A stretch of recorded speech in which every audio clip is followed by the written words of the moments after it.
ओम नमो भगवते वासुदेवाय। ओम नमो भगवते वासुदेवाय। ओम नमो भगवते वासुदेवाय। ओम नमो भगवते वासुदेवाय। ओम नमो भगवते वासुदेवाय। ओम नमो भगवते वासुदेवाय। नारायणं नमस्कृत्य नारायणं नमस्कृत्य नरं चैव नरोत्तमं नरं चैव नरोत्तमम् देवीं सरस्वतीं व्यासं देवीं देवीं सरस्वतीं सरस्वतीं व्यासं व्यासं ततो जयमुदीरये ततो ततो जयमुदीरये जयमुदीरये नष्टप्रायेषु भद्रेषु नष्टप्रायेषु भद्रेषु नित्यं भागवत सेवया नित्यं भागवत सेवया भगवती उत्तमा श्लोके भगवते उत्तमश्लोके भक्तिर्भवति नैष्टकी। भक्तिर्भवति भक्तिर्भवति नैष्ठिकी। नैष्ठिकी। हरे कृष्णा, आप सबका स्वागत है। हरे हरे कृष्णा, कृष्ण धन्यवाद। प्रभु जी, सादर प्रणाम। चत्वारि एव इति तत्र अपि तेज आपो अन्नमात्मनः जातानि त इदं जातं जन्म अवयविनः खलु। मेरे साथ, चत्वारि एव इति तत्रापि तत्रापि तेज आपो अन्नमात्मनः तेजोयापोऽन्नमात्मनः जातानि तैः इदं जातं जातानितं जातम् जन्म अवयविनः खलु। जन्मयवयविनः खलु। चत्वारि चार एव भी इति इस प्रकार तत्र उस दशा में अपि भी तेज अग्नि आपः जल अन्नम पृथ्वी आत्मनः आत्मा से जातानि उत्पन्न तय उनके द्वारा इदम यह जगत जातम उत्पन्न हुआ जन्म जन्म अवयवनः प्रकट फल का खलु निसंदेह। कुछ दार्शनिक चार मूलभूत तत्वों की उपस्थिति का अनुमोदन करते हैं। दार्शनिक चार मूलभूत तत्वों की उपस्थिति का अनुमोदन करते हाँ, हैं। 28 28 के बाद कितने आए? 22 22 के बाद 18 18 के बाद 16 16 के बाद 11। ये करते हैं, भगवान कहते हैं औरों को उनमें ले लेते हैं। जिनमें से अग्नि जल तथा पृथ्वी ये तीन तत्व एक चौथे तत्व आत्मा से उद्भूत हैं। आत्मा से उद्भूत हैं। एक बार अस्तित्व में आने पर एक बार अस्तित्व में आने पर ये तत्व विराट जगत उत्पन्न करते हैं, ये तत्व विराट जगत में जिसमें विराट सारा जगत उत्पन्न भौतिक करते हैं, सृजन होता है। जिसमें सारा भौतिक सृजन हाँ, होता सृष्टि है। होती है, सृजन होता है। तो ये है। तो तत्व चार से भी कोई कहते हैं, गलत नहीं है ये भी, क्योंकि इसमें जब जल कहते हैं, जल में अग्नि कहते हैं, अग्नि में क्या क्या चीज है, जल में क्या क्या चीज है, पृथ्वी में क्या क्या चीज लिया गया, भगवान कहते हैं ये भी ठीक है। तो ये रुमा माता जी का प्रश्न था, बुद्धि नहीं लिया जाता, लिया जाता। पहले हमने 24 तत्व पढ़े, उसमें 16 तो आपको समझ आए, 20 समझ आए, 20 भी क्यों, 21 समझ आए। आपके 5 पंच महाभूत, 10 इंद्रियां, 5 इंद्रिय विषय, 20 हो गए। मन नहीं, मन नहीं, मन बाद में, मन बुद्धि अहंकार 23, 24 को महातत्व मानते थे। और यहाँ बुद्धि कहाँ किस में जुड़ गई, ये समझने की बात है, ये भगवान कह रहे हैं। तो ऐसे ऐसे भी होता है, चार भी मानते हैं कुछ लोग, वो भी गलत नहीं है। संख्याने सप्तदशके भूत मात्र इंद्रियाणि च पंच पंच एक मनसा आत्मा सप्तदशः स्मृतः। मेरे साथ, संख्याने सप्तदशके संख्यानि सप्तदशके भूत मात्र इंद्रियाणि च पंच पंच एक मनसा पंच पंच पंचैक मनसा पंचैकमनसा आत्मा सप्तदशः स्मृतः आत्मा आत्मा सप्तदशास्मृतः सप्तदशास्मितः। संख्या ने गणना में सप्तदश के 17 तत्वों के रूप में भूत 5 स्थूल तत्व मात्र, पांचों की सूक्ष्म अनुभूतियां इंद्रियाणी तथा 5 संगत इंद्रियां चौथी, पंच पंच 5 5 के समूह में एक मनसा, एक मन के साथ साथ आत्मा आत्मा सप्तदश 17वां स्मृतः ऐसा माना जाता है। कुछ लोग कुछ लोग कुछ लोग 17 मूलभूत तत्वों के अस्तित्व की गणना करते हैं। 17 मूलभूत तत्व के अस्तित्व की गणना करते हैं। ये हैं 5 स्थूल तत्व। ये है पांच पांच स्थूल तत्व, स्थूल है तो ये पंच महाभूत हो गए। 5 इंद्रिय विषय, पांच पांच इंद्रिय इंद्रिय विषय, 5 ज्ञानेंद्रियां, पांच ज्ञान पांच ज्ञानेंद्रिया, मन तथा 17वां आत्मा। मन तथा मन सत्ता तथा 17वां आत्मा। इतना मानते हैं। यो तद्वत् षोडश संख्याने आत्म एव मन उच्यते।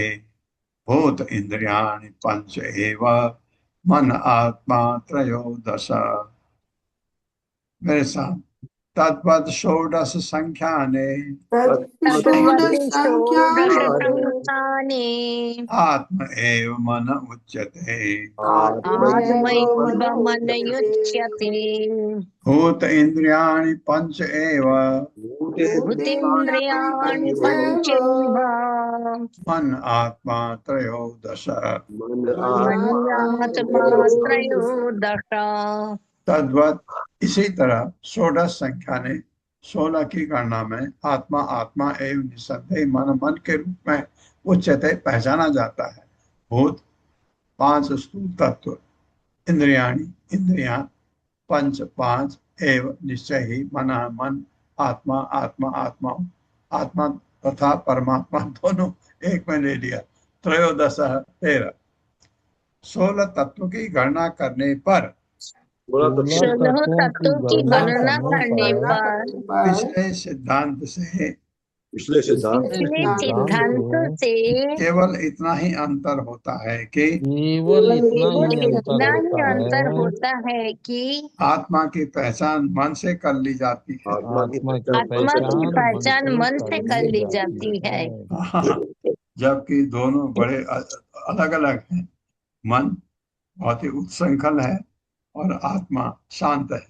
यदि हम 5 भौतिक तत्वों, यदि हम पांच भौतिक तत्वों, 5 इंद्रियों, पांच इंद्रियों, मन आत्मा तथा परमेश्वर की कल्पना करें मन आत्मा तथा परमेश्वर की कल्पना करें तो तत्व की संख्या 13 होती है। तत्वों की संख्या 13 होती है।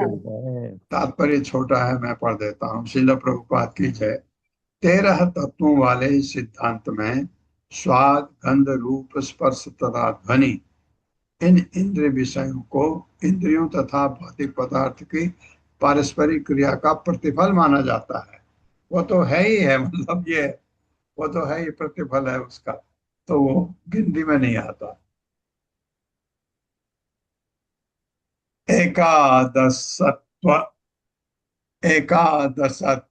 आत्म असौ महाभूत इंद्रियाणि च अष्टौ प्रकृतयः च एव पुरुषः च न वेति अत्। एकादशत्व आत्मा असौ एकादशत्वात्माशौ महाभूत इंद्रियाणि च महाभूतेन्द्रियाणि च अष्टौ प्रकृतयः च एव अष्टौ प्रकृतयश्चैव पुरुषः च न वेति अत्। पुरुषश्च न वेत्त्यथ। एकादशत्वे 11 के विचार में आत्मा आत्मा असौ यह महाभूत स्थूल तत्व इंद्रियाणि इंद्रियां च तथा अष्टौ 8 प्रकृतयः प्राकृतिक तत्व पृथ्वी जल अग्नि वायु आकाश मन बुद्धि तथा अहंकार। आ गया बुद्धि का नाम।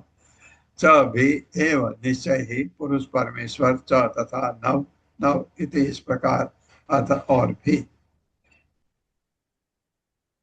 11 की गणना में 11 की गणना 11 की गणना में आत्मा आत्मा स्थूल तत्व स्थूल तत्व तथा इंद्रियां आती हैं। तथा इंद्रियां आती है।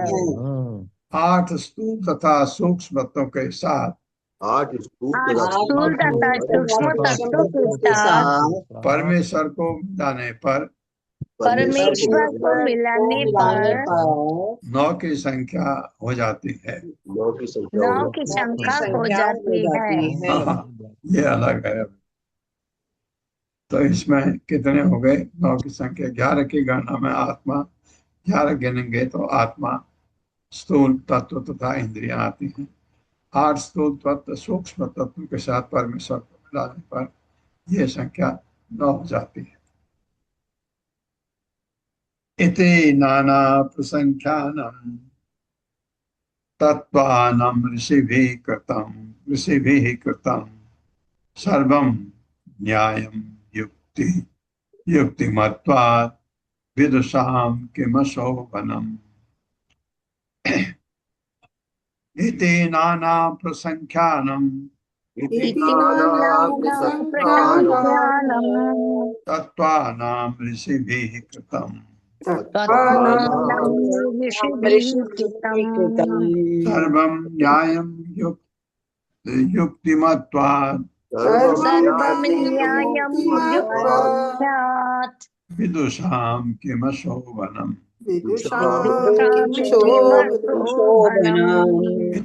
इसी तरह से नाना विविध प्रसंख्यानाम गणना तत्वानाम तत्वों की ऋषियों द्वारा कृतम किया गया। सर्वम व सारा न्याय तार्किक युक्तिमत्वाद युक्ति युक्त होने से। हाँ, तर्क मतलब तार्किक है। विदुषाम विद्वानों के किम क्या अशोभनम प्रखरता का अभाव। इस तरह दार्शनिकों ने दार्शनिकों ने भौतिक तत्वों का विश्लेषण अनेक प्रकारों से किया है। हाँ, भगवान कह रहे हैं उनके सारे प्रस्ताव युक्ति युक्त हैं, हाँ तार्किक हैं। उनका तर्क है सही, क्योंकि उन्हें पर्याप्त तर्क के साथ प्रस्तुत किया गया है।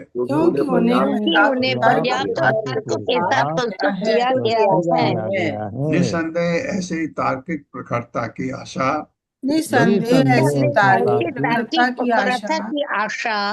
वास्तविक विद्वानों से ही की जाती है। हाँ, भगवान कह रहे हैं बहुत अच्छा काम किया उन्होंने। तात्पर्य माता जी। हरे कृष्ण प्रभु जी। हरे कृष्ण सभी को। शिल प्रभुपाद की जय। शिल प्रभुपाद के विनीत भक्तों द्वारा तात्पर्य। असंख्य प्रखर दार्शनिकों द्वारा इस भौतिक जगत की विवेचना असंख्य विधियों से की जा चुकी है, किंतु निष्कर्ष एक भगवान वासुदेव ही निकलता है। महत्वाकांक्षी दार्शनिकों को अपनी बुद्धि की प्रखर दिखाने में बहुमूल्य समय नहीं गंवाना चाहिए, क्योंकि अब विवेचना के लिए कुछ भी शेष नहीं रह गया। मनुष्य को परम तत्व भगवान श्री कृष्ण की शरण ग्रहण करनी चाहिए और अपनी नित्य ईश चेतना का उद्घाटन करना चाहिए। हरे कृष्ण प्रभु जी। ये सबसे बड़ी बात है, ये करना चाहिए। अब तो उद्धव को सब समझा दिया भगवान ने। अब उद्धव क्या कहते हैं? श्री उद्धव वाचा प्रकृति ही पुरुषः चौभौ यदि अपि आत्मविलक्षणौ अन्योन अपाश्रयात् कृष्ण दृश्यते न विधातयो। प्रकृतौ लक्ष्यते हि आत्मा प्रकृति ही तथा आत्मा। श्री उद्धव उवाच श्रीयुद्धवयुवाच उवाच प्रकृतिः पुरुषः च उभौ प्रकृते प्रकृतिः पुरुषश्चोभौ यदि यदि अपि आत्मविलक्षणौ यद्यप्यात्मविलक्षणौ लक्षणा अन्योन अपाश्रयात् कृष्ण अन्यन्यामश्रयकृष्णा दृश्यते न विधातयोः विदतयोः प्रकृतौ लक्ष्यते हि आत्मा प्रकृत्यो लक्ष्यते आत्मा प्रकृतिः च तथा आत्मनि प्रकृतिश्चात्मनि श्री उद्धव उवाच। श्री उद्धव ने कहा, प्रकृति प्रकृति पुरुषः भोक्ता जीव च तथा उभव दोनों यद्यपि आत्म स्वाभाविक रूप से विलक्षण सुस्पष्ट भिन्न अन्योन पारस्परिक अपाश्रयात आश्रय के कारण कृष्ण हे कृष्ण दृश्यते न दिखाई नहीं पड़ता विदा कोई अंतर तयो उनके मध्य प्रकृति में लक्ष्यते आभास होता है। हे निसंदेह आत्मा आत्मा प्रकृति ही प्रकृति च तथा भी आत्मनि आत्मा। श्री उद्धव ने पूछा, उद्धव ने पूछा, हे कृष्ण हे कृष्ण यद्यपि स्वभाव से प्रकृति तथा जीव भिन्न है यद्यपि स्वभाव से प्रकृति तथा जीव भिन्न है किंतु उनमें कोई अंतर नहीं दिखता। किंतु उनमें कोई अंतर नहीं कोई अंतर नहीं दिखता क्यों नहीं दिखता उनको? क्योंकि वे एक दूसरे के भीतर क्योंकि वे एक दूसरे के भीतर निवास करते पाए जाते हैं। निवास पाए जाते हैं। हाँ, जीव तो प्रकृति के भीतर निवास करता है, प्रकृति जीव के भीतर निवास करती है। समझने की बात है। इस तरह आत्मा प्रकृति के भीतर और प्रकृति आत्मा के भीतर प्रतीत होती है। और आत्मा के भीतर प्रतीत होता है। हाँ, ये दूसरा पार्ट मुझे बहुत अच्छी तरह नहीं समझ आ रहा कि आत्मा प्रकृति के भीतर है, इसलिए प्रकृति अगर आप शरीर को माने तो आत्मा है, और अगर ये भी न माने तो भी इसको माना जा सकता है कि आत्मा प्रकृति के भीतर है। लेकिन प्रकृति आत्मा के भीतर प्रतीत होती है। तात्पर्य पढ़ते हैं। माता जी तात्पर्य माता हरे कृष्ण। राधा रती माता जी हरे कृष्णा। आवाज आ रही है? हाँ आ रही, मेरी आवाज आ रही है? आप जी, बोलोगे तो आवाज क्यों नहीं आएगी? अरे सॉरी प्रभु जी। शिल प्रपात की जय। शिल प्रपात द्वारा तात्पर्य श्री उद्धव यहाँ पर उस संशय को व्यक्त कर रहे हैं जो सामान्य बद्ध जीव के हृदय में उठता है। यद्यपि वैदिक शास्त्र घोषित करते हैं कि भौतिक शरीर प्रकृति के गुणों का नश्वर ताना बाना है, किंतु शरीर के भीतर का जीव वस्तुतः शाश्वत आत्मा है। भगवत गीता में भगवान ने घोषित किया है कि शरीर को निर्मित करने वाले भौतिक तत्व उनकी भिन्ना शक्ति है, जबकि जीव पराचेतन शक्ति है।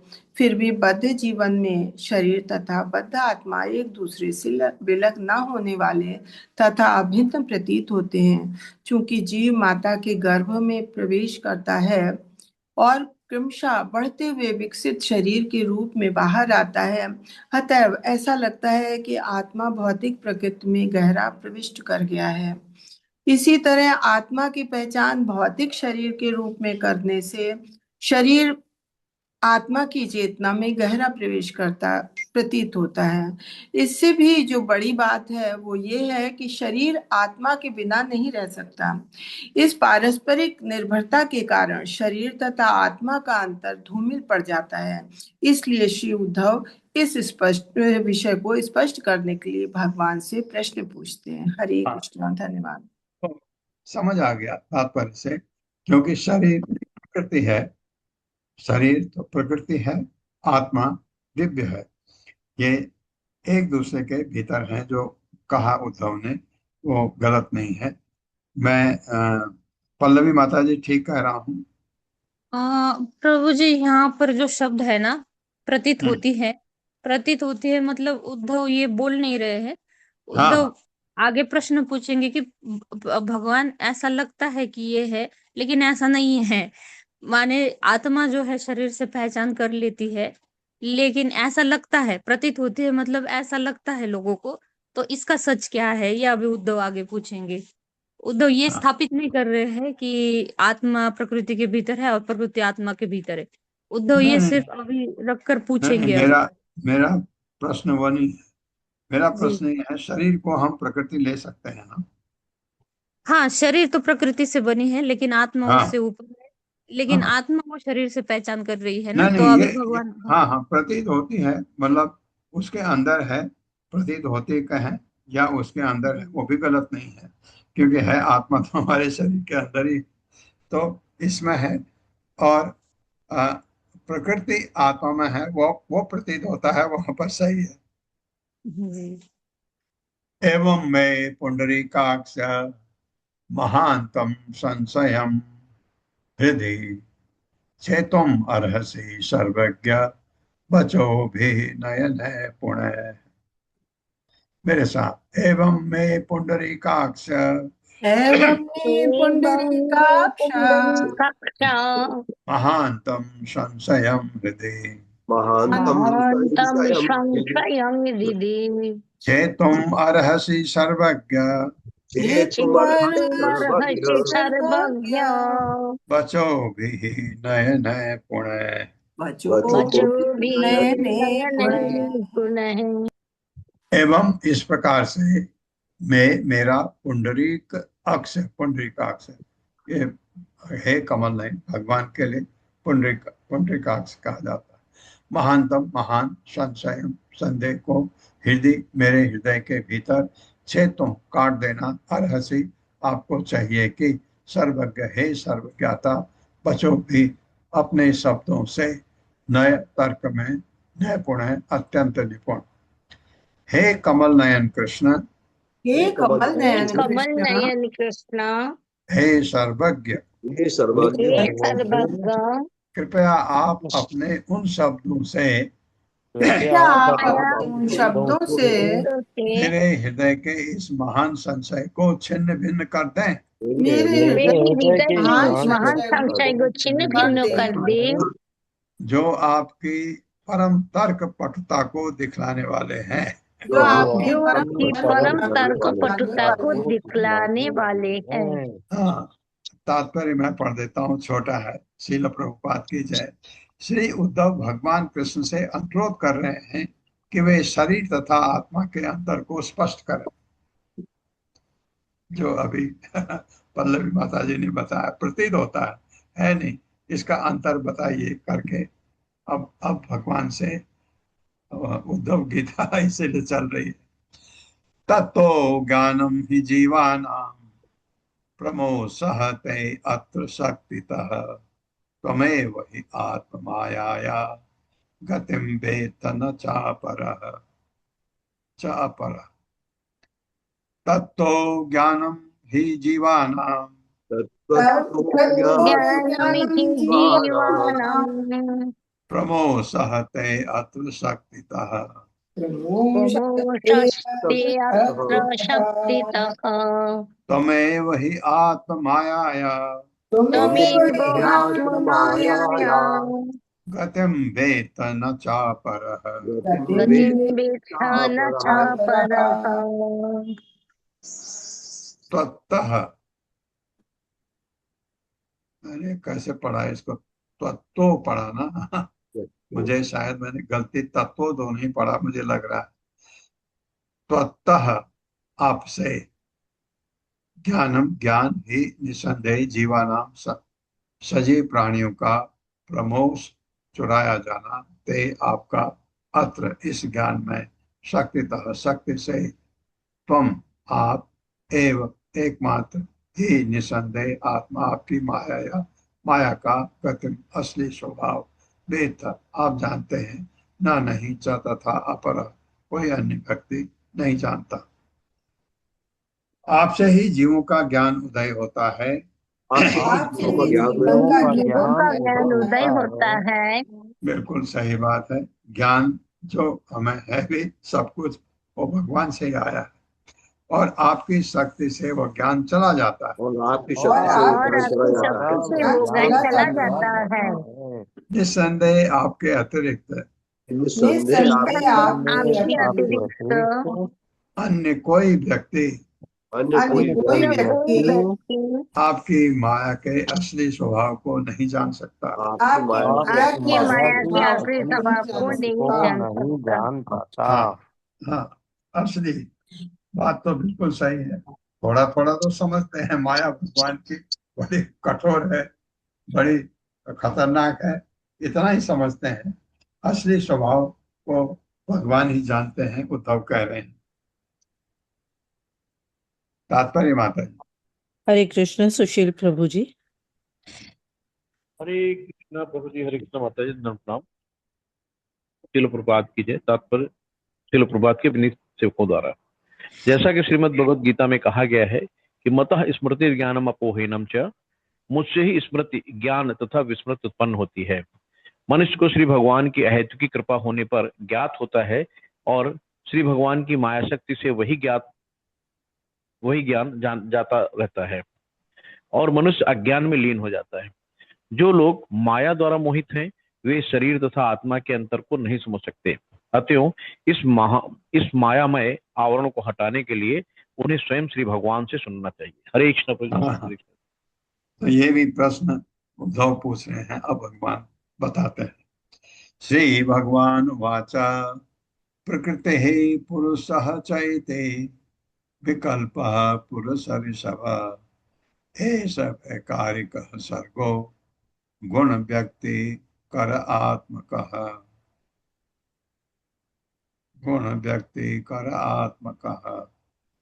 मेरे साथ। श्री भगवान वाचा हे भगवान वाचा भगवान वाचा प्रकृति पुरुषः च इति प्रकृति प्रकृति प्रकृतिः पुरुषेष्टि पुरुषश्चेति विकल्पः पुरुष ऋषभ विकल्पः विकल्पः पुरुषः पुरुषर्षभ। एष वैकारिकः सर्गो ऐशि सब वैकारिकः विकारिक सर्गो सर्गो गुण व्यक्ति कर आत्मकः। गुण गुण व्यक्ति व्यक्तिकात्मकः। करात्मकः। श्री भगवान वाच, भगवान ने कहा, प्रकृति पुरुषः भोक्ता जीव च तथा इति, इस प्रकार विकल्प पूर्ण अंतर पुरुष ऋषभ है, पुरुषों में श्रेष्ठ है। भगवान कह रहे हैं उद्धव को, ये ऐसा यह वैकारिक रूपांतरशील सर्ग सृष्टि गुण प्रकृति के गुणों के व्यतिकर विक्षोभ पर आत्म का आधारित। भगवान ने कहा, हे पुरुष श्रेष्ठ उद्धव, भगवान ने कहा हे पुरुष पुरुष श्रेष्ठ श्रेष्ठ प्रकृति तथा इसका भोक्ता प्रकृति प्रकृति तथा तथा इसका इसका इसका भोक्ता भोक्ता स्पष्ट रूप से पृथक पृथक है। स्पष्ट रूप से पृथक पृथक है। हाँ, दोनों एक नहीं है, जो प्रतीत होते हैं अलग अलग है। यह व्यक्त सृष्टि प्रकृति के गुणों के ये व्यक्ति ये सृष्टि व्यक्त सृष्टि प्रकृति के गुणों के विक्षोभ पर आधारित होने के कारण मिलन पर पर आधारित पर आधारित आधारित होने के कारण निरंतर रूपांतरित होती रहती है। निरंतर रूपांतरित होती रहती है। हाँ, किस तरह रूपांतरित होती है तात्पर्य में पढ़ते हैं। हरे कृष्ण रोहिणी सुहासिनी माता जी। हरे कृष्ण माता जी, हरे कृष्ण प्रभु जी, सादर प्रणाम। तात्पर्य शिला प्रभुपाद जी की जय। शिला प्रभुपाद जी के विनीत सेवकों के द्वारा। पुरुष शब्द जीव तथा सर्वोपरि व्यक्ति अर्थात परमेश्वर का भी सूचक है। भौतिक प्रकृति परिवर्तनशील होने से द्वैत से पूर्ण है, जबकि भगवान एक तथा सर्वोच्च है। भौतिक प्रकृति अपने सृष्टा, पालक तथा संहर्ता पर आश्रित है, किंतु भगवान पूर्णतः आत्मनिर्भर तथा स्वतंत्र हैं। इसी तरह प्रकृति अचेतन तथा जड़ है, जिसमें आत्म चेतनता का अभाव है, किंतु परमेश्वर आत्मनिर्भर एवं सर्वज्ञ हैं। जीव भगवान की नित्यता, आनंद तथा ज्ञान में सहभाग करता है और वह प्रकृति से सर्वथा भिन्न भी है। सर्ग शब्द यहाँ पर शरीर के भौतिक मिश्रण का सूचक है जो जीव को आच्छादित करता है। शरीर में निरंतर परिवर्तन होता रहता है, अतएव वह जीव से सर्वथा भिन्न है जो शाश्वत एक रहता आ रहा है। दिव्य भगवत धाम में सृजन, पालन तथा संहार को लेकर कोई संघर्ष या उद्वेलन नहीं होता जैसा कि भौतिक जगत में देखा जाता है। वहां पर सारी विविधता कृष्ण भावनामृत के दिव्य प्रेम पूर्ण अनुभव में विवेचित की जाती है जो कि आत्मा की स्वाभाविक स्थिति है। हरे कृष्णा प्रभु जी। धन्यवाद माता जी। हरे कृष्णा। यहाँ पर ये बताया कि सर्ग हाँ शरीर के भौतिक मिश्रण का सूचक है जो जीव को आच्छादित करता है। शरीर में निरंतर परिवर्तन होता रहता है लेकिन आत्मा में ऐसा नहीं होता है, अतः वह जीव से सर्वथा भिन्न है। जीव का मतलब आत्मा से सर्वथा भिन्न है जो शाश्वत एक रहता आ रहा है। दिव्य भगवान भगवत धाम में सृजन, पालन, संहार को लेकर कोई संघर्ष या विक्षोभ नहीं होता जैसा कि भौतिक जगत में देखा जाता है। वहां पर सारी विविधता कृष्ण भावनामृत के दिव्य प्रेम पूर्ण अनुभव में विवेचित की जाती है जो कि आत्मा की स्वाभाविक स्थिति है। ऐसा कृष्ण भावनामृत में आ जाओ तो ये सारे संसर्ग आपके खत्म। पल्लवी माता जी। जी प्रभु जी, ये सर्ग शब्द से ये पता चलता है ना, सर्ग मतलब क्रिएशन। क्रिएशन के वक्त जो भौतिक तत्व एकत्र होते हैं तो इसलिए वो आत्मा के ऊपर चढ़ जाते हैं तो फिर वो आच्छादित करता है, और ये काल के प्रभाव के कारण फिर वो शरीर में वो परिवर्तन होने लगते हैं। लेकिन जीव जो है, आत्मा जो है, वो परिवर्तन हो रहा है लेकिन आत्मा उससे पृथक है, आत्मा दिव्य स्तर पर है। वैसे ही रहती है ना। हाँ, वैसे ही रहती है प्रभु जी। हाँ वैसे ही रहती है। हाँ यहाँ कभी लिखा है कभी ना, उद्वेलित नहीं होता। हाँ हाँ, दिव्य भगवत धाम में ये सब उद्वेलन, ये कोई संघर्ष है नहीं, जैसे हाँ भौतिक कभी जगत में कभी है, वो आध्यात्मिक प्रभावित जगत में होती नहीं, है आत्मा लेकिन बदलती नहीं। बदलती नहीं है। ममंग माया गुणमयी अनेकधा विकल्प बुद्धि च गुण विधत्तते वैकारिक विकारिक त्रिविधो अध्यात्मम एकम। एकम म उड़ जाएगा, ऊपर चला जाएगा। अथ अधिदैव अधिदैवम अतिभूतम अन्यत्। मेरे साथ ममंग माया गुणमयी अनेकधा ममांग माया माया माया गुणमयी गुणमयी कथा अनेकधा विकल्प बुद्धि च गुण विधत्ते बुद्धिश विकल्प गुणे बुद्धिश्च विदधते। गुणैर्विधत्ते वैकारिक त्रिविधो अध्यात्म एकम। वैकारिका वैकारिकस्त्रिविधो अध्यात्म अध्यात्मेकम् एकम माँ ऊपर उड़ गया और रह जाएगा। अथ अधिदैवम अधिभूतम अन्यत्। अथा एवं अथाधिदैवम् अधिभूतम्। अधिभूतम् मन्नात्। हरे मम मेरा अंग है उद्धव। माया भौतिक शक्ति गुणमयी तीन गुणों वाली अनेकधा कई प्रकार के विकल्प विभिन्न रूप बुद्धि तथा इन अंतरों की अनुभूतियां च तथा गुणों के द्वारा विधत्ते स्थापित करती हैं। वैकारिक विकारों परिवर्तनों की पूरी अभिव्यक्ति त्रिविध तीन पक्षों वाला अध्यात्मम अध्यात्म कहलाने वाला एकम एक अर्थ तथा अधिदैवम अधिदैव अधिभूतम अधिभूत अन्यत दूसरा। हे उद्धव हे हे उद्धव उद्धव, मेरी माया तीन गुणों वाली है मेरी माया मेरी माया तीन गुणों वाली है और वह उन्हीं के माध्यम से कार्य करती है। और वो उन्हीं के और माध्यम वो से कार्य उन्हीं के माध्यम से कार्य करती है। हाँ ये और वह उन्हीं के माध्यम से कार्य करती है। माया माया माया तीन गुणों के माध्यम से कार्य करती है। सृष्टि की विविधताओं को सृष्टि की सृष्टि विविधताओं की को विविधताओं को उनकी अनुभूति करने के लिए उनकी अनुभूति करने के लिए वो चेतना की विविधताओं समेत प्रकट करती है। वो चेतना की विविधताओं समेत प्रकट करती है। प्रकट करती है। भौतिक परिवर्तन का व्यक्त परिणाम भौतिक भौतिक परिवर्तन परिवर्तन का व्यक्त परिणाम तीन रूपों में समझा जाता है। तीन रूपों में समझा जाता है। हाँ, ये अच्छा विवरण दिया है। आध्यात्मिक, आध्यात्मिक, आध्यात्मिक, अधिदैविक अधिदैविक अधिदैविक तथा अधिभौतिक। तथा अधिभौतिक। अधिभौतिक। पूछूंगा आपसे क्या चीज है अभी, अब आपको याद होना चाहिए अभी तक। तात्पर्य माता जी। हरे कृष्ण सुधीर प्रभु जी। हरे कृष्णा, दंडवत प्रणाम सभी को। श्रील प्रभुपाद जी की जय हो।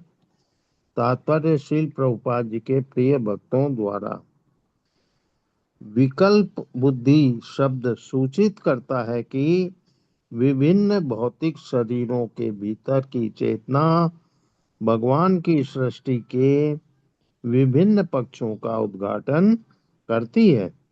उदाहरण के लिए समुद्री पक्षी समुद्र की हवा में तैरता हुआ वायु तथा ऊंचाई की भगवान की दुनिया का अनुभव करता है। इसी तरह मछली जल के भीतर और अन्य जीव वृक्षों में या पृथ्वी के भीतर जीवन का अनुभव करते हैं। मानव समाज अपनी जागरूकता की झांकी प्रस्तुत करता है।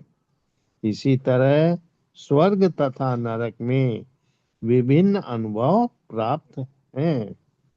भौतिक चेतना के ये सारे प्रकार भगवान की माया के अंशरूप प्रकृति के तीनों गुणों के ही रूपांतर है। हैं।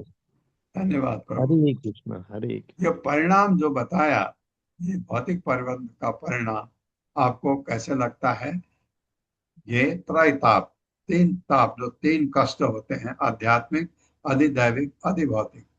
क्या है आध्यात्मिक? कौन बताएगा?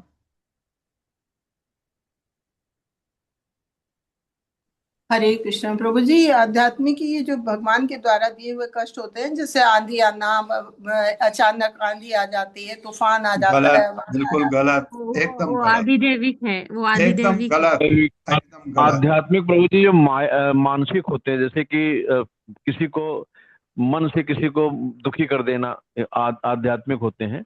जैसे कोई चलते फिरते मच्छर काट गया, अचानक हम जा रहे हैं, कोरोना आ गया, कुछ इस टाइप में। बिल्कुल गलत, एकदम गलत, हरे कृष्ण प्रभु जी, जो स्वयं एकदम से अनुभव गलत। किए जाते हैं, जो स्वयं से अनुभव किए जाते हैं, वो प्रभु जी, आध्यात्मिक। मन से जो पीड़ा देते हैं, अशोक मन को प्रभु, पीड़ा देती है। एक हाँ, मन मिनट को चुप हो पीड़ा जाइए, सब चुप हो जाइए। जो स्वयं से अशोक क्रिएटेड प्रभु, होते हैं, स्वयं अनुभव किए जाते हैं। अरे भैया चुप हो जाइए सब। अशोक प्रभु आप बोलिए। प्रभु जी, जो स्वयं से क्रिएटेड होते हैं वो आध्यात्मिक कहलाते हैं। करेक्ट। जैसे जैसे स्वयं से का क्या मतलब है आपका? स्वयं से मतलब हमने है तो कुछ नहीं है, लेकिन हमने कुछ अनुभव कर लिया, अपने मन में महसूस कर लिया कि ऐसा है, वो कष्ट हमारे लिए हो गया, तो वो आध्यात्मिक कष्ट हुआ। हाँ, बहुत पूरी तरह नहीं समझा पाया, फिर भी ठीक है। अधिदैविक? आदि दैविक वो है, जैसे आंधी आ गई या और कुछ बारिश हो गई, आंधी आ गई, बाढ़ आ गई, इस टाइप के जो होते हैं वो आदि दैविक। आपदा, दैवी, देवी आपदा। दैवी, दैवी विपदा है ना? जी जी, दैविक विपदा। और अधिभौतिक? आज भौतिक जो जो दूसरों के द्वारा दूसरों को दिए जाते हैं, जो दूसरों को द्वारा दिए जाते हैं, वो कष्ट। अधिभौतिक क्या है? जो जो दूसरों के द्वारा द्वारा दिए दिए। जाते हैं। दूसरों के द्वारा। चलते ये चलते एक्सीडेंट हो गया। तीन ताप हैं। ये बहुत ही आप लोगों को सबको अभी तक पता होना चाहिए कि आप भागवतम पूरा करने जा रहे हैं। ये प्रकृति के त्रय ताप कहलाते हैं। ये तीन रूपों में भगवान कह रहे हैं, ये प्रकट होते हैं। दृग रूपमा रूपम अर्कम होगा, अर्क सूर्य को कहते हैं।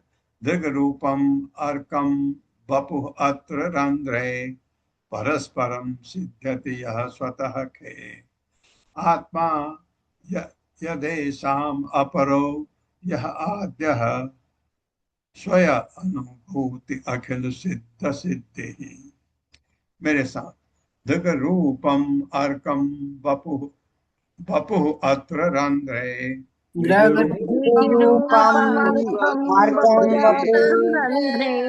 परस्परम सिद्ध्यति यः स्वतः खे।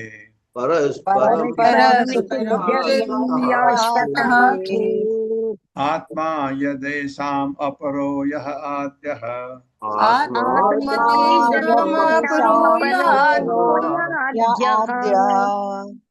स्वया अनुभूत्या अखिल सिद्ध सिद्धिः।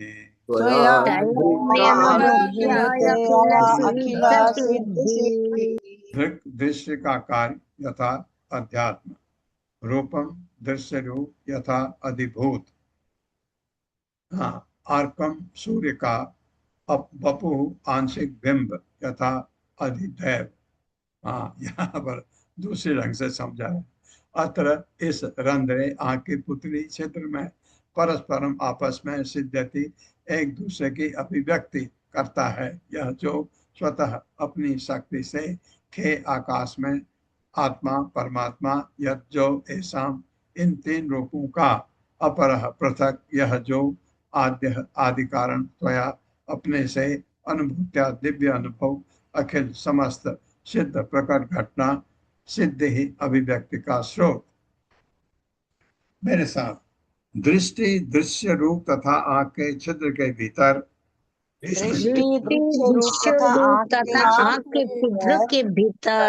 सूर्य का बिंब हाँ, ये तीन क्या है? दृष्टि दृष्टियुक्त आंख के छिद्र के भीतर सूर्य का बिंब, ये तीनों मिलकर एक दूसरे को प्रकट करने का कार्य करते हैं। ये तीनों मिलकर एक दूसरे को प्रकट करते हैं। किंतु आकाश में स्थित आदि सूर्य स्वतः प्रकट है। किंतु आकाश में आदि सूर्य स्वतः प्रकट है। इसी तरह समस्त जीवों का आदि कारण परमात्मा, इसी तरह समस्त जीवों का आदि कारण परमात्मा जो सबों से पृथक है, जो सबों से पृथक है, अपने ही दिव्य अनुभव के प्रकाश से अपने ही दिव्य अनुभव के प्रकाश से समस्त प्रकट होने वाली वस्तुओं के समस्त प्रकट होने वाली वस्तुओं के परम स्रोत के रूप में कार्य करता है। परम स्रोत के कार्य करता है। हाँ, ये तो बिल्कुल ठीक है, क्योंकि आकाश में स्थित सूर्य प्रकट यहाँ से ठीक है। पहला सेंटेंस क्या है? दृष्टि दृश्य रूप तथा आंख के छिद्र के भीतर सूर्य का बिंब, ये तीनों मिलकर एक दूसरे को प्रकट करने का कार्य करते हैं। दृष्टि दृश्य रूप सूर्य का बिंब, सूर्य नहीं है तो ये कोई चीज प्रकट हो ही नहीं सकती। तीनों मिलकर के प्रभु जी ये है ना, इंग्लिश में बहुत अलग है, मैं खुद नहीं समझ पा रही थी ना, लेकिन इंग्लिश में इजी है ये प्रभु जी। हाँ बोलिए माता जी। हाँ, इंग्लिश में ऐसा है Prabhu ji, sight visible form and the reflected image of the sun. हाँ, इंग्लिश में देख के थोड़ा बेटर लगेगा। हाँ, ये बेटर है। Site visible form and the reflected image of the sun within the aperture of the eye all work together to reveal one another, but the original sun standing in the sky is self manifested। ऐसा है। हाँ, अब समझ आया। ठीक है माता। ये तीनों दृष्टि है आपकी और दृश्य रूप है आंख के छिद्र के भीतर सूर्य का जो प्रतिबिंब होता है, इससे जो अभी इंग्लिश में पढ़ा है इन्होंने, इससे ये मैनिफेस्ट होता है। लेकिन सूर्य तो ऑलरेडी है उधर। इसी तरह से जो भी चीजें आपके दिव्य रूप से अनुभव प्रकट होने वस्तु के परम स्रोत तो भगवान, परम स्रोत के रूप में भगवान कार्य करते हैं। जिसने जैसे सूर्य के आपकी दृष्टि, सूर्य की वजह से आपके दृश्य रूप जो देखते हैं, और ये सूर्य का बिंब तो नहीं है वो, लेकिन सूर्य की वजह से ही ये सब होता है। उसी तरह भगवान की वजह से ही वही स्रोत है सब चीज के, ऐसा ऐसा इसका मतलब है। तात्पर्य माता जी। हरे कृष्ण। सनातनी शत्रुपा माता जी। हरे कृष्णा माता जी, हरे कृष्णा प्रभु जी, सादर प्रणाम सभी को। श्रील प्रभुपाद जी की जय। तात्पर्य श्रील प्रभुपाद के विनोद भक्तों के द्वारा स्वरूप को आंख के कार्य द्वारा पहचाना जाता है और आंख के कार्य को दृष्ट रूप की उपस्थिति से जाना जाता है। दृष्टि तथा रूप की यह अन्योन्य क्रिया देवताओं द्वारा प्रदत्त प्रकाश की उपस्थिति पर निर्भर करती है। इन देवताओं द्वारा विश्व व्यवस्था की सेवा उन जीवों की उपस्थिति से जानी जाती है जिनका व्यवस्थापन करना होता है, अर्थात अपनी आंखों से रूप का अनुभव करने वाले जीव इस तरह तीन कारण एक दूसरे पर आधारित संबंध के रूप में पाए जाते हैं। आध्यात्म जो आंख जैसी इंद्रियों द्वारा प्रदर्शित होता है, अधिभूत इंद्रिय विषय यथा रूप तथा अधिदैव नियंत्रक विग्रहों का प्रभाव। सूर्य मंडल स्वतः व्यक्त, स्वतः प्रकाशित तथा स्वतः अनुभव गम्य कहा जाता है। यह इंद्रियों तथा इंद्रिय विषयों की एक दूसरे पर की निर्भरता से संबंध नहीं रखता, यद्यपि यह उनके कार्य को सरल बनाता है। इसी तरह पूर्ण पुरुषोत्तम भगवान सारे जीवों की परस्पर निर्भरता के अनुभव को सुगम बनाते हैं। उदाहरणार्थ समाचार पत्र, रेडियो तथा टेलीविजन जनता के लिए विश्व की घटनाओं की जानकारी को सुलभ कराते हैं। माता पिता अपनी संतान को, शिक्षक अपने छात्रों को, मित्र अपने मित्रों को जीवन तथ्यों का उद्घाटन कराते हैं। सरकार अपनी इच्छा जनता को और जनता अपनी इच्छा सरकार को बताते हैं। सूर्य तथा चंद्रमा सारी वस्तुओं के दृश्य रूपों को प्रकट करते हैं तथा ध्वनि की अनुभूति श्रव्य रूप को प्रकट करती है। संगीत या काव्य की ध्वनि अन्य जीवों की आंतरिक भावनाओं को उद्घाटित करती है और गंध, स्पर्श तथा स्वाद द्वारा अन्य ज्ञान प्रकट होता है। इस तरह इंद्रियों तथा मन की असंख्य इंद्रिय विषयों से अन्योन्य क्रिया द्वारा विभिन्न प्रकार का ज्ञान प्राप्त किया जाता है, किंतु ये सारी सूचना प्रद अन्योन्य क्रियाएं श्री भगवान की चरम प्रकाशक शक्ति पर निर्भर करती है। ब्रह्म संहिता 5.52 में कहा गया है, यच्छुरेषु सविता सकल ग्रहाणाम। सारे ग्रहों में से सूर्य को श्री भगवान की आंख माना जाता है। श्री भगवान अपनी दिव्य शक्ति से नित्य सर्वज्ञ हैं, इसलिए कोई भी व्यक्ति उन्हें किसी भी वस्तु के विषय में कुछ भी नहीं बता सकता। फिर भी जब हम कृष्ण भावनामृत में स्तुति करते हैं तो भगवान श्री कृष्ण विनम्रता पूर्वक उसे स्वीकार करते हैं। निष्कर्ष यह है कि भगवान श्री कृष्ण यहाँ पर स्पष्ट बतला रहे हैं कि उनके उत्कृष्ट गुण व्यक्त जगत के गुणों से सर्वथा भिन्न है। इस प्रकार श्री भगवान समस्त भौतिक प्रभाव से मुक्त परम दिव्य सत्ता है। धन्यवाद प्रभु जी, धन्यवाद माता जी। हरे कृष्णा। बहुत अच्छा बताया है कि विविध प्रकार की घटनाएं होती हैं, हम देखते हैं। ये सब जो चीजें आप अनुभव करते हैं, कुछ तो सूर्य की वजह से है, कुछ चंद्रमा की वजह से है, कुछ किसी चीज की वजह से है, लेकिन सब कुछ भगवान की वजह से है। ये कहा गया। ऊपर जो जो अधिभूत का बड़ा अच्छा बताया, ये अध्यात्म, ये इस तरह तीन कारण अन्योन्य आश्रयता के रूप में पाए जाते हैं। अध्यात्म जो आंख जैसी इंद्रियों द्वारा प्रदर्शित होता है, यहाँ पर जो हम आध्यात्मिक, अधिदैविक, अधिभौतिक है, वो त्रैताप है। यहाँ पर उसको ये भी उसी तरह से है। अध्यात्म जो आंखें जैसे इंद्रियों द्वारा प्रदर्शित होता है, अधिभूत इंद्र विषय तथा रूप बाहर का हो गया ना, बाहर वाला अधिभूत। अधिदैव नियंत्रक विग्रहों का प्रभाव, समझिए बिल्कुल उसी टाइप का है। अधिदैविक जो है वो दैवी होता है, दैवी तो नियंत्रक विग्रहों का प्रभाव। और अध्यात्म जो आंखों जैसे इंद्रियों द्वारा प्रदर्शित होता है। अध्यात्म वहां क्या था? आध्यात्मिक जो त्रैताप है, आध्यात्मिक जो शरीर द्वारा या मन द्वारा हमको जो कष्ट पहुंचता है उसको आध्यात्मिक कहते हैं। अधिदैविक जो प्रकृति द्वारा दैवी, जैसे कोई बाढ़ आ गई, सूखा पड़ गया, ये कोरोना आ गया, ये अधिदैविक। और आध्यात्मिक, अधिदैविक, अधिभौतिक। अधिभौतिक जो दूसरों से आपको आता है, जो दूसरे कष्ट, आपके चारों तरफ के लोग जो आपको तकलीफ देते हैं। ये अभी आपको गैस का, पेट्रोल का जो प्रॉब्लम हो रहा है अमेरिका द्वारा कराया गया, ये ऐसा समझिए, वो बाहर का आदमी आपको तकलीफ दे रहा है इस तरह से।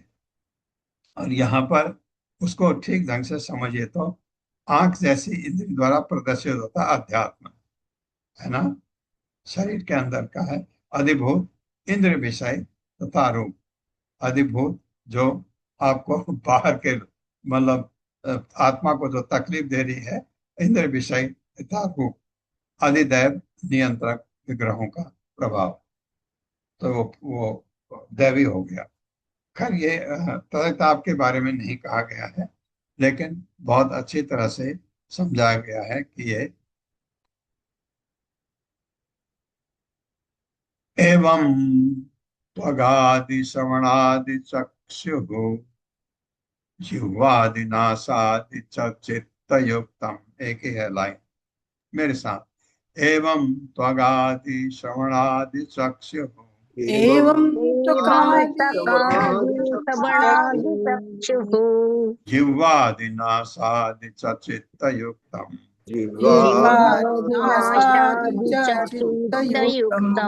एवं इसी तरह से त्वक आदि त्वचा स्पर्श की अनुभूति तथा वायुदेव। श्रवण आदि कान ध्वनि की अनुभूति तथा दिशाओं के देव। चक्षु आंखें पिछले श्लोक में वर्णित। जिह्वा आदि जीव स्वाद की अनुभूति तथा वरुण देव, उसका आध्यात्मिक वो अधिष्ठाता देव होगा। नास आदि नाक ग्रहण की अनुभूति अश्वनी कुमार। अच्छा, एक बार ये पल्लवी माता जी ने पूरा दिया था या किसी ने दिया था कि जितने भी अधिष्ठाता देव सबके च भी चित्त युक्तम, चेतना समेत, इनमें न केवल बद्ध चेतना था उसका विषय एवं अधिष्ठाता वासुदेव के साथ मन, चिंतन का विषय तथा चंद्रदेव, चिंतन में चंद्रदेव आते हैं, अधिष्ठाता देव। बुद्धि ब्रह्मा जी हैं, बुद्धि के अधिष्ठाता देव। अहंकार तथा रुद्रदेव अहंकार सम्मिलित हैं मेरे साथ। इसी तरह से त्वचा, कान, आंखें, जीभ तथा नाक जैसी इंद्रियां,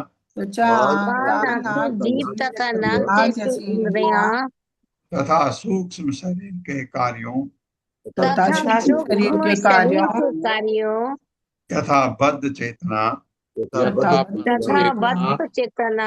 मन बुद्धि अहंकार की व्याख्या,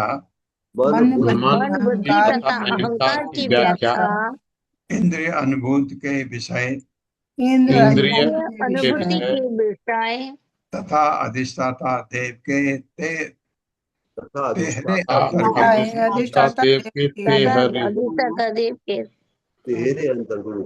तेहरे अंतर के रूप में। क्या हुआ? तेहरे अंतर के रूप में की जा सकती।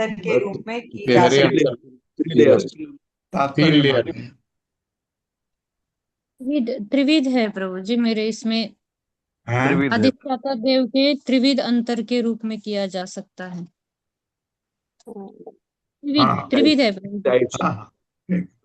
ठीक है माता जी, धन्यवाद। तात्पर्य। हरे कृष्ण जगदीश प्रभु जी। हरे कृष्णा प्रभु जी, दंडवत प्रणाम।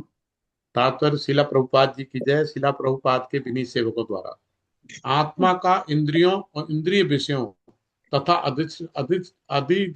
अधिष्ठाता देवों के अन्योन्यश्रत कार्यों से कोई स्थायी संबंध नहीं है। जीव मूलतः शुद्ध आत्मा है और वैकुंठ लोक में वह भगवान पर आश्रित रहने के लिए है। इसलिए पदार्थ तथा आत्मा को एक ही कोटि में व्याख्यायित करने का प्रयास व्यर्थ होगा, क्योंकि उनका संबंध भगवान की विभिन्न शक्तियों से होता है। इस तरह भगवान, उनके धाम तथा अपने आप को देखने का कार्य शुद्ध कृष्णा भावनामृत में अनुभव किए जाने वाली भौतिक विधि से सर्वथा विपरीत है। हरे कृष्णा प्रभु जी, धन्यवाद प्रणाम। आत्मा का इंद्रियों, इंद्रिय विषयों तथा अधिष्ठाता देवों के अन्योन्य आश्रित कार्य से कोई स्थायी संबंध नहीं है। आत्मा का इनसे जीव मूलतः शुद्ध आत्मा है और वैकुंठ लोक में वो भगवान पर आश्रित रहने के लिए है। इसलिए पदार्थ तथा आत्मा को एक ही कोटि में व्याख्या करने का प्रयास व्यर्थ है, जो ये भगवान ने समझा दिया। अभी कहा पहले जो है ना, शरीर, उद्धव ने कहा कि आत्मा और प्रकृति ये ऐसा लगता है एक दूसरे के अंदर है, अलग अलग करके यहाँ बिल्कुल ऐसा नहीं किया जा सकता है। ओम अज्ञानतिमिरान्धस्य ज्ञानाञ्जनशलाकया चक्षुरुन्मिलितं तस्मै श्रीगुरवे नमः। नमः विष्णुपादाय कृष्णपृष्ठाय भूतले श्रीमते भक्तिवेदांत स्वामिनिति नामिने। नमस्ते सरस्वती देवे गौरवाणी प्रचारिणे निर्विशेष शून्यवादी पाश्चात्य देशतारिणे। जय हो श्री कृष्ण चैतन्य प्रभु नित्यानंद, श्री अद्वैत गदाधर शिवासादि गौर भक्तवृंद। हरे कृष्णा कृष्ण कृष्ण हरे हरे, हरे राम राम राम हरे हरे। सुशील प्रभु, हरे कृष्णा। प्रभु जी एक जिज्ञासा थी, आत्मा बार बार आती है, ममैवांसो जीव लोको, जैसे परमात्मा का स्वरूप है, और क्या आत्मा का भी कोई स्वरूप होता है प्रभु जी? आत्मा का कोई रूप साकार है, निराकार है आत्मा, इसको कैसे समझें? बिल्कुल आकार होगा, परमात्मा का अंश है, आकार कैसे नहीं होगा, लेकिन रिवील नहीं हो सकता क्योंकि वो इतना छोटा है। तो अगर आप सोचें कि हमको दिखे वो कैसा है, हाँ, अगर आप जूम करें उसको तो शायद दिखेगा भगवान का कैसा रूप है। लेकिन एक तो सबसे पहली बात, वो परमात्मा का रूप है, आपको उसका रूप दिखेगा ही नहीं क्योंकि आप भौतिक हैं। उसके लिए हाँ, अगर मैं कहूँ नारद देखे, नारद को दिख सकता, हमको नहीं, ये बात। तो प्रभु जी धर्म भी होता है क्या आत्मा का कोई, जैसे धर्म? राय विनोदिनी देवी दासी माता जी। हरे कृष्ण प्रभु जी, धन्यवाद प्रणाम प्रभु जी। प्रभु जी कल के लिए क्षमा चाहती हूँ। दरअसल मैंने आपको एक मैसेज बहुत लेट डाला, वो मेरी गलती है, क्योंकि क्या हुआ था ना कि कल मैंने हम लोग थोड़ा अयोध्या यात्रा के लिए चले गए थे, त्रिवेणी संगम, काशी विश्वनाथ और अयोध्या यात्रा। तो प्रभु जी वहां पर फोन डिपॉजिट तो होता है, ये तो मुझे पता था, लेकिन इतना समय लग जाएगा कि मैं क्लास के खत्म होने तक बाहर नहीं आ पाऊंगी, थोड़ा वो मुझे आइडिया नहीं कहाँ रहा। पर कहाँ पर? प्रभु जी अयोध्या में, प्रभु जी राम जन्मभूमि हाँ, मंदिर में। अयोध्या तो बहुत, वहां तो जो आपको चलना पड़ता है वो तो अद्भुत है, बहुत ज्यादा चलना पड़ता है, बहुत बहुत समय लगता है। ये वो ऐसा नहीं है कि आप गए, दर्शन करे, आ गए। बहुत ज्यादा, एक तो पुलिस का बहुत ज्यादा, यहाँ पर ये करो, यहाँ ये बहुत ज्यादा चलना है। मुझे ऐसा लगता है कि अयोध्या की यात्रा जो विकलांग हैं उनके लिए बहुत कठिन है। जी, तो प्रभु जी जब तक ज्वाइन किया मैंने तब तक पल्लवी माता जी फिर वो विश्लेषण वाला एक ले रही थी श्लोक, तो फिर मैंने कहना ठीक नहीं समझा। तो आपने मुझे जो होमवर्क दिया था प्रभु जी वो कंप्लीटेड है। जब आप बोलेंगे तो पिछले अध्याय का प्रभु जी समरी प्रस्तुत जरूर कर दूंगी। हरे कृष्ण माता, हरे कृष्ण, बहुत बहुत धन्यवाद आप सब। हरे कृष्ण। हरे कृष्ण।